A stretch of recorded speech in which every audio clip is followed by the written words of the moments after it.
três elementos que são essenciais para a pregação. O conteúdo, que é o elemento verbal, o poder do Espírito Santo e o caráter do pregador.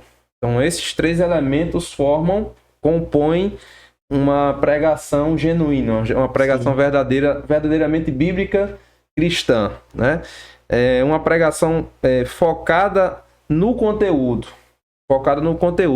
E aqui eu lembro muito de Paulo, né? Porque Paulo aos Coríntios, ele sofre críticas.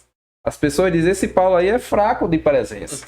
É como se as pessoas dissessem, ele não tem uma boa oratória. Apolo prega melhor do que ele. Apolo se apresenta melhor. E Paulo diz, olha, eu não vim a vós com palavras persuasivas. O meu interesse aqui não é convencer vocês com filosofias, com muita coisa, não.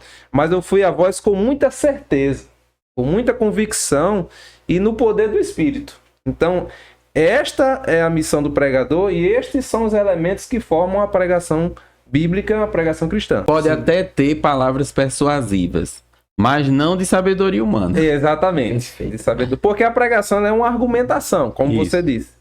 Desde a introdução. Quando você introduz a mensagem, você já quer que o ouvinte se interesse pelo que você vai falar. A introdução já tem que ser um aperitivo. E a pessoa diz, rapaz, eu vou ouvir essa pregação, vou ouvir o que esse camarada tem a dizer nessa noite, nesse dia.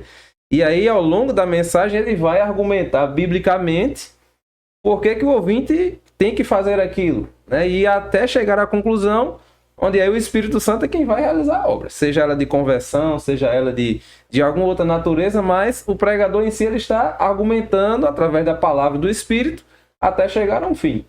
Eu ouvi uma frase que dizia o seguinte: o pregador fala aos ouvidos, mas somente o Espírito Santo fala ao coração. Então nós devemos perceber isso, que uma pregação bíblica é aquela que o pregador se comprometeu a falar aquilo que Deus disse e aquilo que Deus queria que o povo compreendesse. 2 Coríntios capítulo 2, versículo 17, segunda carta do apóstolo Paulo, ele vai dizer o seguinte: porque nós não somos como muitos falsificadores da palavra de Deus. Interessante que já naquele período já tinha pessoas falsificando a palavra de Deus, né?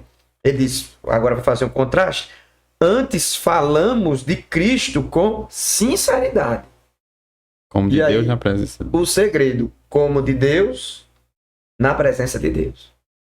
Pregador e prega a escritura, porque assim, ele ser um bom orador, beleza, agora o caráter, ele precisa disso aqui. Paulo está dizendo o seguinte: eu não sou apenas um enviado de Deus a vocês, mas eu preguei como se o próprio Cristo estivesse na plateia. É enviado da parte de Deus e como se estivesse na presença de Deus, do próprio Deus, né? Então uma pregação bíblica tem... O pregador ele precisa pregar a Bíblia, né? Explicar as Escrituras Sagradas. A proclamação ela só pode acontecer porque Deus falou. Não é eu acho, eu penso.